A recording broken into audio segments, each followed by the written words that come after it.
Good morning, students. Today I am going to teach you the topic from related to direct, indirect, and imperative sentence. So, आज मैं सभी भैया बहनों को जो टॉपिक पढ़ाने वाला हूँ वो टॉपिक आपका इम्परेटिव सेंटेंस से है, जिसमें पहले वीडियो में हमने आपको वो सेंटेंस बताए जो मेन वर्ब से और डू नॉट से शुरू होने वाले थे। आज मैं आपको बताऊंगा इम्परेटिव सेंटेंस में कि यदि रिपोर्टेड स्पीच बिगिन करती है आपकी लेट से या लेटस से, तो इन दोनों के लिए अलग अलग तरह के जो रूल्स हैं वो डिफरेंट टाइप के जो रूल्स हैं, बहुत सिंपल लैंग्वेज में समझाया जाएगा। आप उसको समझिएगा और देखिएगा किस तरह से हम सेंटेंस जो इम्परेटिव वाले हैं उन्हें इनडायरेक्ट स्पीच में चेंज करते हैं। तो स्टार्ट करते हैं भैया इम्परेटिव सेंटेंस।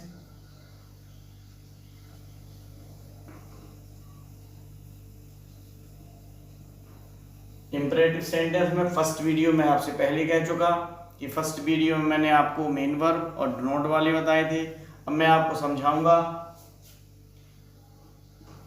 जब reported speech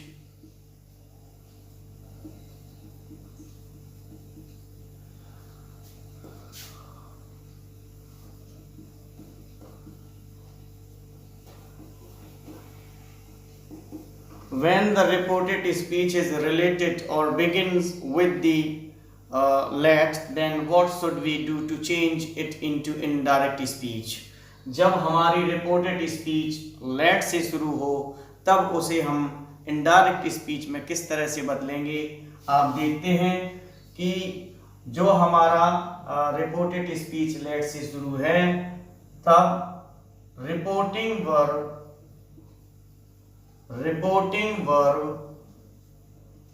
will be changed. Reporting verb will be changed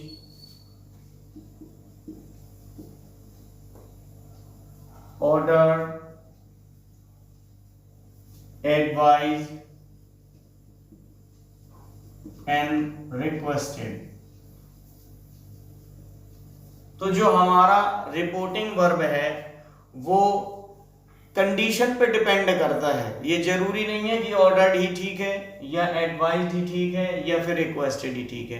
इन तीन में से जो आपको कंडीशन पे डिपेंड करता है। एक्चुअली मोस्टली पीपल लोग हमसे कहते हैं भाई कि अगर हमसे कोई बड़ा व्यक्ति है तो वो ऑर्डर कर रहा है, अगर हमसे कोई छोटा है तो रिक्वेस्ट कर रहा है। ये that is not the perfect answer. क्यों? क्योंकि हम लोग भी कभी कभी अपने जो बड़े लोग हैं हमसे, हम कभी कभी उन्हें ऐसी एडवाइस देते हैं जो वास्तव में इंस्पायरेबल रहती है, पर हर मैटर में ये चीज़ अलाउड नहीं होती है। बट अप्लाई अगर करने की बात आती है तो मोस्टली आप ये मान लीजिएगा कि कंडीशन पे डिपेंड करेगा सेंटेंस। अब कंडीशन किस तरह की, उसी तरह से हमारा ये ऑर्डर्ड में, एडवाइज्ड में या फिर रिक्वेस्टेड में बदलेगा। और इसके बाद हमें क्या करना है, रिपोर्टिंग वर्ब को हम ऑर्डर्ड, एडवाइज्ड या रिक्वेस्टेड में बदल दें।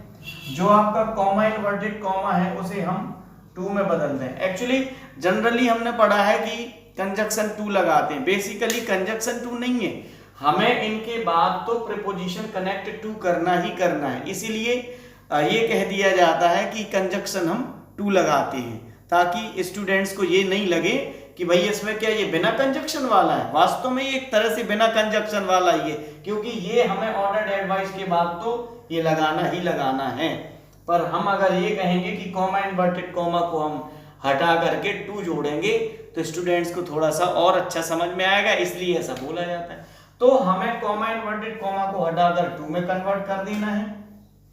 सेड या सेड टू को कंडीशन के आधार पर ऑर्डर्ड एडवाइस या रिक्वेस्टेड में बदलना है। अब हम देखेंगे जो लेट है, लेट देखो, लेट इज द परमिशन। ये लेट का जो यूज होता है ये परमिशन के लिए तरह होता है, ये परमिशन के लिए यूज करा जाता है। जैसे आप ये कहो कि तुम जा सकती हो, तुम इस काम को कर सकती हो, या मान लो हम लोग कभी कभी परमिशन लेने के लिए ये भी कहते कि लेट मी गो, मुझे अब जाने दो भाई, या उसने कह दिया let me play hockey, let me go to school. तो इसका मतलब एक तरह से परमिशन ही है कि भाई हम परमिशन मांग रहे हैं कि हमें जाने दिया जाए, हमें ये काम करने दिया जाए, तो ये मोस्टली लेट से बिलोंग करते हैं सेंटेंस। इसलिए जब लेट होगा तो हमें लेट को कन्वर्ट किस में करना है, ये कंजक्शन तो हमारा टू हो गया, लेट बस थोड़ा सा फर्क है, ये अभी कैपिटल में है, इसके बाद ये स्मॉल लेटर में हो जाएगा और रहेगा लेट का लेट। यानी केवल दो चीजें आई, पहली आपको कॉमा इन्वर्टेड कॉमा हटा के टू जोड़ना, और जो कैपिटल में एल था वो स्मॉल में हो गया। तीसरा ये कि सेड या सेड टू जो हमारा रिपोर्टिंग वर्ब था वो ऑर्डर्ड, एडवाइज और रिक्वेस्टेड में बदला। एक और इसके बाद आता है, मैं इसका एक एग्जांपल बताऊंगा आपको। एग्जांपल में देखेंगे ये सेंटेंस लिखा है ही said comma inverted comma let me play hockey. आप देखेंगे भैया बहनों, जो ये सेड है ये हमारा बदल गया। अब चूंकि वो परमिशन चाहता है इसलिए हम यहाँ रिक्वेस्टेड, क्योंकि हम्बल रिक्वेस्ट कर रहा है इसलिए आप रिक्वेस्ट करेंगे। कुछ लोग एडवाइस के तौर पर कि भाई हम फ्री हैं तो हमें खेलने दिया जाए, तो ये भी हो सकता है, बट ऑर्डर यहाँ पे ज्यादा सूट करेगा, ये हो जाएगा, सॉरी रिक्वेस्टेड ज्यादा सूट करेगा, ऑर्डर नहीं करेगा, क्योंकि जब परमिशन कोई ले रहा तो ऑर्डर तो करता ही नहीं है, वो मोस्टली परमिशन के लिए करता है। तो हम क्या करेंगे, ही requested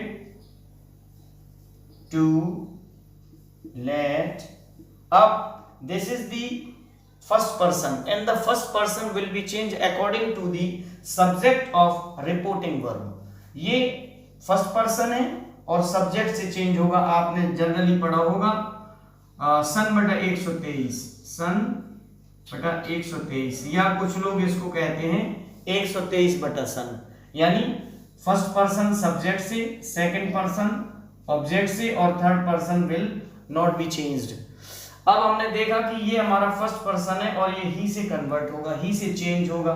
तो मी actually three types of the cases, nominative case, objective case and possessive case. अब है क्या पजेसिव केस, क्या है नॉमिनेटिव, जितने भी प्रोनाउंस हैं बेसिकली ही है, आई है, यू है, दे है, सी है, ये सब आपके नॉमिनेटिव केस हैं। इनके जो पोजीशन के लिए बात आती है वो सब पजेसिव होते हैं। जैसे उसने अपने के लिए, हम लोग हिंदी में कहते हैं अपने के लिए जो शब्द आता है वो पजेसिव कहलाएगा।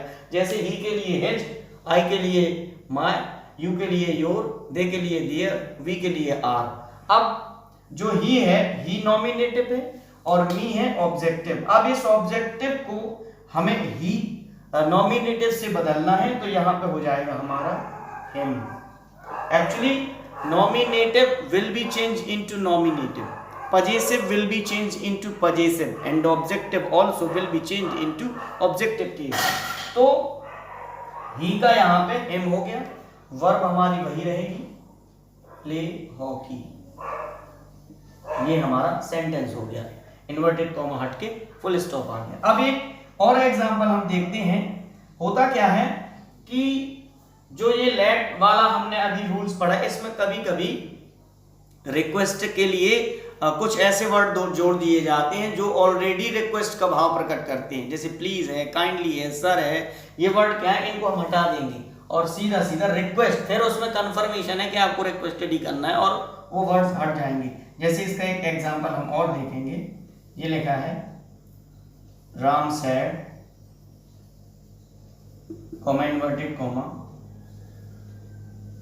Late me do my work comma sir.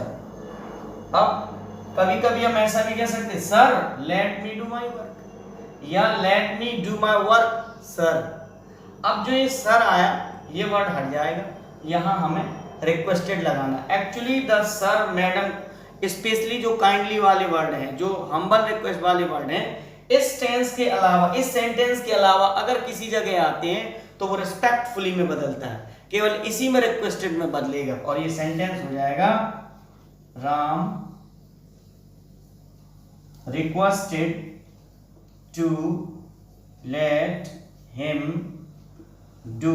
आप देखेंगे my also will be change into possessive case, and यहां पे राम है और राम का नॉमिनेटिव होगा ही प्रोनाउन के थ्रू, और इसका जो पजेसिव केस आएगा वो हो जाएगा हिज, हिज वर्ब, और ये आपका सेंटेंस क्लियर हो जाएगा। भैया बहनों ये तो लेट की बात हुई, अब हम इसके आगे थोड़ा सा और समझेंगे जो लेटस से रिलेटेड होगा। तब हम क्या करेंगे, जब वो लेटस से शुरू होगा उस कंडीशन में हमें क्या करना है, लेटस वाली जो कंडीशन होगी उसमें है, लेटस वाले में ये लेट वाली जो स्थिति है ये नहीं होगी, वो थोड़ा सा चेंजेबल होगा। और उसमें क्या चेंज है ये आप देखेंगे, बहुत सिंपल सी बात है, आप generally you can do it. जब रिपोर्टेड स्पीच, जब रिपोर्टेड स्पीच लेटस, लेटस जो होता है शॉर्ट में हम लोग लेटस को कहते हैं let's, let's, let's in Hindi आओ, जैसे उन्होंने कहा आओ चले, let's go, let's play, let's do it, let's read the lesson, let's listen to the audience. अब ये मतलब इसमें क्या है कि हम लोग हिंदी में कहते हैं आओ ऐसा करें, तो उसके लिए हम लेटस या लेट्स का यूज करते हैं। और इसमें क्या करना है, हमें जनरली जो हमारा रिपोर्टिंग वर्ब सेड है, सेड टू है, तो क्या करेंगे, जो सेड है उसको हम तीन वर्ड हैं, एक तो दो हैं सॉरी, एक तो है प्रपोज्ड, दूसरा है सजेस्टेड। इन दो में से हम किसी में भी बदल सकते हैं, सजेशन में या फिर प्रपोजल में। लेकिन अगर सेड टू है तो इसमें हम क्या करेंगे, जो हमारा प्रपोज्ड है इस प्रपोज्ड के बाद टू रहेगा और इसमें सजेस्टेड के बाद टू रहेगा, यानी ये हटेगा नहीं। और जो हमारा लेटस है, लेटस या लेट्स शॉर्ट में कहते हैं, ये लेटस और लेट्स को हम जो चेंज करेंगे वो चेंज हो जाएगा that they should, that they should या दैट वी शुड।